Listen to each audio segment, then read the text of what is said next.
بسم اللہ الرحمن الرحیم۔ السلام علیکم ورحمۃ اللہ وبرکاتہ۔ بہت ہی پیاری دعا لے کر آپ لوگوں کی خدمت میں حاضر ہوا ہوں۔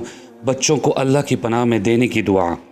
رسول اللہ صلی اللہ علیہ وسلم حضرت حسن اور حسین رضی اللہ عنہما کو ان الفاظ کے ساتھ اللہ کی پناہ میں دیتے: اعوذکما بکلمات اللہ التامہ من کل شیطان وہامہ ومن کل عین لامہ۔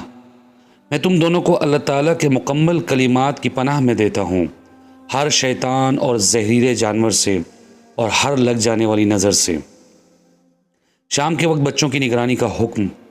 نبی صلی اللہ علیہ وسلم کا فرمان ہے، جب رات کا اندھیرا چھا جانے لگے، یا فرمایا جب شام ہو جائے تو اپنے بچوں کو روک لیا کرو، کیونکہ اس وقت شیطان پھیلتے ہیں، اور جب رات کا کچھ وقت گزر جائے تو انہیں چھوڑ دو۔